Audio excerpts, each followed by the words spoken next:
Number 10, Exorcist the beginning एक horror film है जो 2004 में रिलीज हुई थी। फिल्म का स्टोरी एक पादरी father Merrin played by Stellan Skarsgard के 1938 में इराक में गुजरे पालों पर आधारित है। मेरिन एक खौफनाक एग्जॉर्सिज्म का अनुभव कर चुके हैं और उसी एक खौफनाक वार्तालाप में डूबा हुआ दिखाया गया है। जब एक खौफनाक पुरातत्व खोज में मेरिन और उनके साथी एक प्राचीन मंदिर में पहुंचते हैं जहां एक प्राचीन शैतानी ताकत जागृत होती है। उनकी खोज उन्हें मंदिर के अंदर दिखाई देने वाले भयंकर घातनयन राक्षस और भूत प्रेत से मिलाती है। मंदिर के इतिहास और उसमें छुपा रहस्य को खोलने में मेरिन को ज्यादा समय नहीं लगता जब एक शैतानी ताकत व्यक्ति रूप में प्रकट होती है और उसके असली स्वरूप को पहचानने की कोशिश करती है।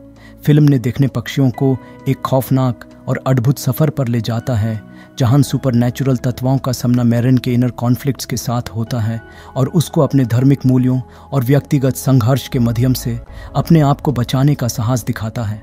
नंबर 9, द ऑफरिंग एक 2016 की सुपरनैचुरल हॉरर फिल्म है।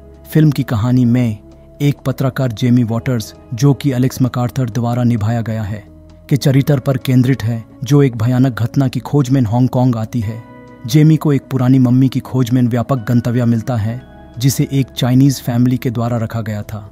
जैसे ही जेमी अपनी रिसर्च शुरू करता है वह घटनाएं समझने लगता है जो इस मम्मी के आसपास घूम रही हैं।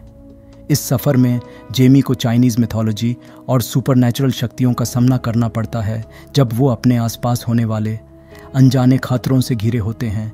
उसकी खोज में जेमी को अपने आत्मा के भयानक पुराने रहस्य खुलने लगते हैं और वह समझने की कोशिश करता है कि कैसे एक प्राचीन शक्ति उसके जीवन को प्रभावित कर रही है। फिल्म व्यूअर्स को सस्पेंस, भय और संवेदना के साथ अपने अंत तक ले जाती है जब जेमी को अपने आप को और उसे घिरे हुए अनजाने तथ्यों समझने और उनसे। Number 8, silver and the book of dreams एक काल्पनिक दुनिया में घिरा एक कहानी है। जब लिव लंदन शिफ्ट होती है वह कुछ रहस्यमय लड़कों से मिलती है जो उसे सपनों की दुनिया में खींच लेते हैं। लिव और उसके सपनों में घूमने वाले यह अजीब से दोस्तों का एक समूह एक उपहार पाने के लिए अपने सपनों का पीछा करते हैं। उन्होंने एक रहस्यमय यात्रा शुरू की जिसमें उनका सबसे बड़ा सपना साकार करने का एक चमत्कारिक उपाय होता है, लेकिन यह उपाय सबसे बड़ा बलिदान भी मांगता है। लिव और उसके साथी अपने अंदर छुपी शक्तियों का सामना करते हैं जब उनकी यात्रा उन्हें अनजाने स्थानों और भयानक सपनों में ले जाती है। जब वे अपने सपनों की पूर्ति के लिए एक चमत्कारिक क्रिया में शामिल होते हैं तो उन्हें अपने अंतर्राशि और अनुकूल भौतिक तत्वों के साथ जूझना पड़ता है। Silver and the book of dreams viewers को एक अनोखे सफ़र पर ले जाता है जहां उनकी असलियत और उनके सपनों के बीच में एक गहरा और भूत-प्रेत औरत का रिश्ता उभर कर आता है। नंबर 7, बेकी एक 2020 की थ्रिलर फिल्म है जिसमें एक छोटी सी लड़की बेकी जो कि लुलू विल्सन द्वारा निभाई गई है एक घर के चोरी को रोकने में अपने परिवार के साथ मिलकर भयंकर और अघोरी तरीकों से सामना करती है। फिल्म की शुरुआत होती है जब बेकी के परिवार एक छूतिए घर पर अपने आप को तलाशने के लिए निकालते हैं, लेकिन वहां पहुंचते हैं तो उन्हें एक जहरीला जेल बर्ड जो कि केविन जेम्स ने निभाया है और उसके संगियों से मुकाबला करना पड़ता है। बेकी अपने गुस्से और हार से भारी मनोबल के साथ अन क्रिमिनल्स से मुकाबला करती है ताकि वो अपने परिवार को बचा सके। इस लड़की की लड़ाई ने एक आम दिन को एक भयानक बदलाव में बदल दिया जब वो अपने छोटे परिवार के लिए एक नई शक्ति का रूप धारण करती है।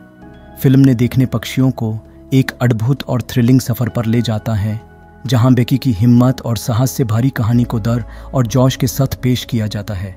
बेकी एक बच्ची की दृढ़ निष्ठा और पराक्रम को दिखाता है जो अपने परिवार को बचाने के लिए हर मुश्किल को पार करने के लिए तैयार है। नंबर 6, फियर स्ट्रीट पार्ट 1 1994 एक हॉरर थ्रिलर फिल्म है जो R.L. स्टाइन के फियर स्ट्रीट बुक सीरीज पर आधारित है।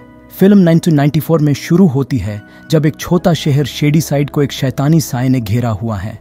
इस महफिल में एक ग्रुप टीनेजर्स को एक खौफनाक राज का पता चलता है जब वो एक पुराने कुत्ते वाले शैतान से मुकाबला करते हैं।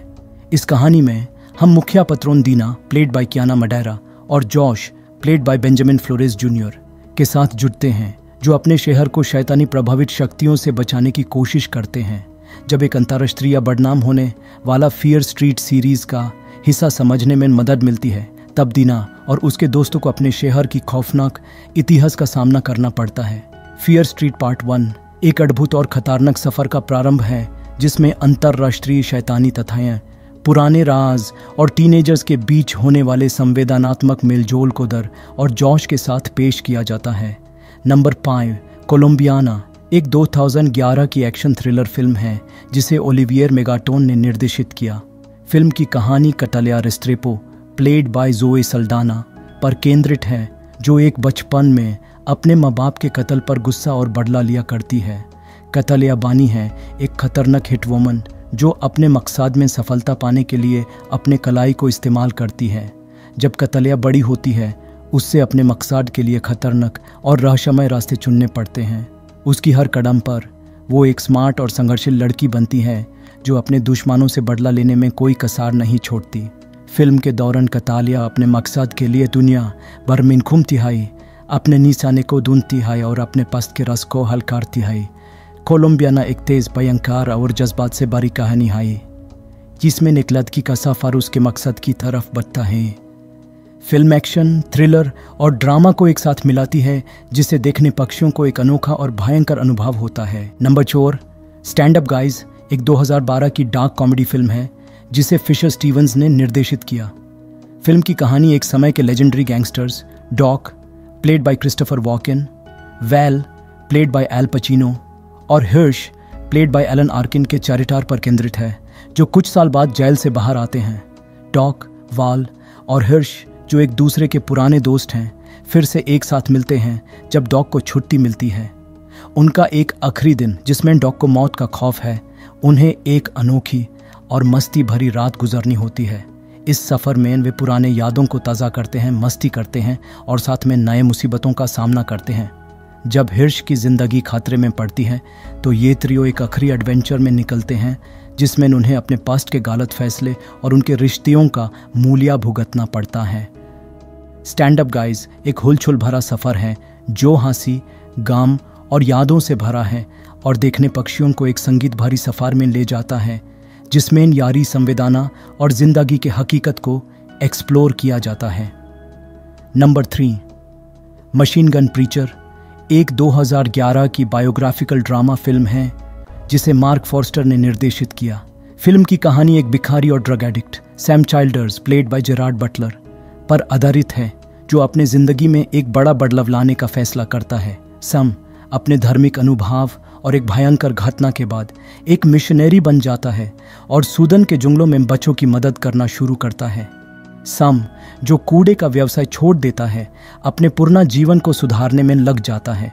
उसका मकसद है बच्चों को लॉर्ड्स रेजिस्टेंस आर्मी LRA के अत्याचार से बचाना।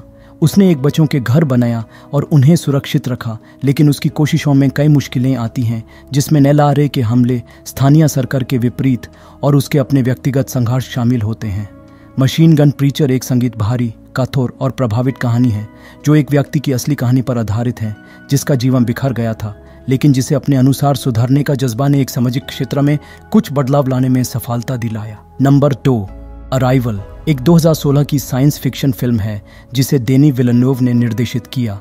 फिल्म एक विशेषज्ञ linguist doctor Louise Banks played by Amy Adams पर केंद्रित है, जो एक महाशक्तिशाली विदेशी जीवाणु के संपर्क में आती है।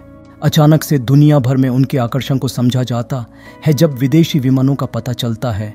लुईस एक मिलिट्री टीम के साथ एक विदेशी जहाज के अंदर की भाषा को समझने की कोशिश करते हैं। उसके साथ ही उन्हें अपने व्यक्तिगत जीवन के दुखद अंश भी याद आते हैं। जैसे उनका संपर्क बढ़ता है, लुईस समझती है कि इन विदेशी जीवाणुओं का मकसद और उनकी भाषा एक संवेदनात्मक तकनीक से जुड़ा हुआ है जो वक्त और स्पेस टाइम के अलग रूपों का एक नया दृष्टिकोण प्रस्तुत करता है। अराइवल एक गहरा और विचित्र साइफाई कहानी है जो समय, भाषा और मानव जीवन के मूल्य पर विचार करता है। फिल्म ने देखने पक्षियों को एक अनोखा सफर पर ले जाता है जिसमें उन्हें समझने में और सोचने में प्रवृत्त करता है और अंत में एक दिलचस्प और प्रभावित संदेश छोड़ता है। नंबर 1, रूम एक 2015 की ड्रामा फिल्म है जिसे लेनी अब्राहमसन ने निर्देशित किया।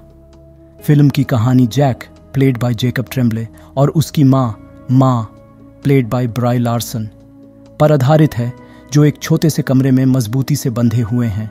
यह कमरा एक कैद घर कैप्टिविटी में है जिसे माँ और जैक रूम कहते हैं। जैक जो कमरे में पैदा हुआ है, उसकी माँ उसे यह समझाती है कि दुनिया के बहुत बड़े हिस्से से बाहर एक ही कमरा के अलावा कुछ भी नहीं होता। जब जैक बड़ा होता है, माँ उसके लिए एक खतरनाक बचने की योजना बनाती है और वे साथ में कैद घर से बाहर निकलने की कोशिश करते हैं। फिल्म एक अद्भुत रिश्ते और माँ बेटे की कहानी को दिखाती है, जिसमें माँ अपने बेटे को एक सही और सुरक्षित जीवन देने के लिए अपने आप को कुर्बानी देती हैं। रूम दिलचस्प तौर पर देखने पक्षियों को एक अहम पहलुओं व्यक्तिगत साहस और जीवन की कीमती मूल्य को एक्सप्लोर करने का मौका देती है, जब वो दोनों अपने पास्ट के घेरे में से बाहर निकालने की कोशिश करते हैं।